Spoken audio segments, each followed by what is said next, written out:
আমার মায়ের হাতে ঝাল পিঠার স্বাদই আলাদা। হ্যালো ভিউয়ার্স, আসসালামু আলাইকুম। আজকে আমি আপনাদের সাথে শেয়ার করব আমার মায়ের তৈরি করা ঝাল পিঠার একটি রেসিপি। আমার মা এই ঝাল পিঠাটা এতটাই মজাদার করে বানায়, খেতে লাগে অসাধারণ। এর স্বাদ আমি কিছুতেই ভুলতে পারি না। ঝাল পিঠার এই রেসিপিটি তৈরি করার জন্য আমার মা এখানে কিছু আলো চাউলের ময়দা নিয়েছে। আলো চাউলগুলোকে প্রথমে পরিষ্কার পানি দিয়ে ধুয়ে নিয়েছে, তারপরে চাউলগুলোকে মিলে ভাঙিয়ে নিয়েছে। এখন এই ময়দাগুলোকে একটু একটু করে পানি দিয়ে রুটি যেভাবে বানায় ঠিক সেভাবে ডো তৈরি করে নিচ্ছে।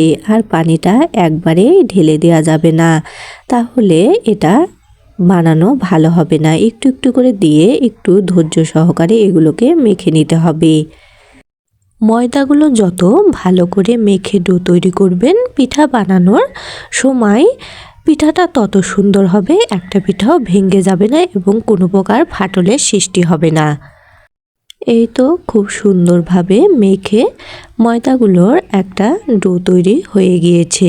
এখন ময়দাটা দেখুন পিঠা বানানোর উপযোগী হয়ে গিয়েছে। আমার মা ময়দাটা মেখে দিল, আর এখন আমি পিঠা বানাচ্ছি। আমার মা অন্য কাজ করছে। প্রথমে এই মেখে রাখা ময়দা থেকে অল্প অল্প করে ময়দা নিয়ে এভাবে গোল শেপ দিতে হবে। তারপরে এভাবে হাতের সাহায্যে এগুলোকে চ্যাপ্টা করে তৈরি করে নিতে হবে। আর এই দেখুন পিঠাগুলো কতটা সুন্দরভাবে তৈরি হয়ে গিয়েছে। কোনো পিঠায় ফাটল ধরেনি এবং ভেঙে যায়নি। আমি আপনাদের আবারও দেখিয়ে দিচ্ছি পিঠাগুলো আমি কিভাবে তৈরি করছি। সবগুলো পিঠা আমি খুব সুন্দরভাবে তৈরি করে নিয়েছি। এদিকে আমার মা একটা হাঁড়িতে পানি দিয়ে জাল করে নিয়েছে, আর এই পানিটা গুড়ের হাঁড়িতে জাল করেছে। এই হাঁড়িতে আমরা গুড় জাল দিয়েছিলাম, আপনারা পরিষ্কার ঠান্ডা পানি জাল দিয়ে নেবেন। আর এদিকে আমার মা আর একটা কাজ করে নিয়েছে, সেটা হলো এখানে কাঁচামরিচ বেটে নিয়েছে, আর এখানে আদা রসুন বাটাও দিয়ে দিয়েছে। এই রান্নাটায় অবশ্যই কাঁচামরিচ বাটা এবং আদা রসুন বাটা দিতে হবে। আর পানিগুলো খুব ভালোভাবে জাল করে নেওয়া হয়েছে। এখন পিঠাগুলো দেওয়া হচ্ছে। এই পিঠাটা অবশ্যই টকবগে ফুটানো পানিতে দিতে হবে, না হলে পিঠাটা ভেঙে যাবে এবং গলে যাবে। পানিটা যখন ফুটতে থাকবে তখন পিঠাগুলো দিতে হবে। পিঠাগুলো দিয়ে একটু নেড়ে দিল। তারপর এখন যে কাঁচামরিচ বাটা আদা রসুন বাটা নেওয়া হয়েছিল সেটাতে এখানে কিছু হলুদ গুঁড়ো আর স্বাদ অনুসারে লবণ দেওয়া হলো।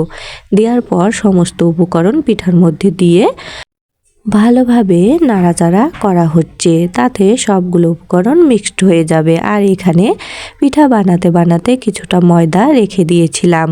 এই ময়দাগুলোকে এখন পানি দিয়ে একটু নেড়ে চেড়ে এগুলোকে একটা সুন্দর ব্যাটার তৈরি করে নেব, একদম পাতলা করে। এই ঝাল পিঠা তৈরি করার সময় অবশ্যই কিছুটা ময়দা রেখে দিবেন, দিয়ে এভাবে পাতলা করে ব্যাটার তৈরি করে নেবেন, কিংবা চালের গুঁড়া যেটা শুকনো থাকে সেটা দিয়েও তৈরি করে নিতে পারেন। আর এই দেখুন ব্যাটারটা তৈরি হয়ে গিয়েছে। এখন আমি কিছুটা গুড় কেটে নিচ্ছি। আর এই পিঠাটা বানানোর সময় অবশ্যই কুসুরের গুড় নেবেন, খেজুরের গুড় দিয়ে করলে ভালো হবে না। আর এখন আমি গুড়গুলোকে দিয়ে দিলাম। দেওয়ার পর সমস্ত উপকরণ আবারও ভালোভাবে নেড়েচেড়ে মিক্সড করে নিচ্ছি।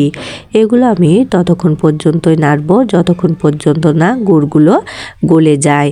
আর এই দেখুন পিঠাটা একদম ভেঙে যায়নি, সুন্দরভাবে তৈরি হয়ে গিয়েছে।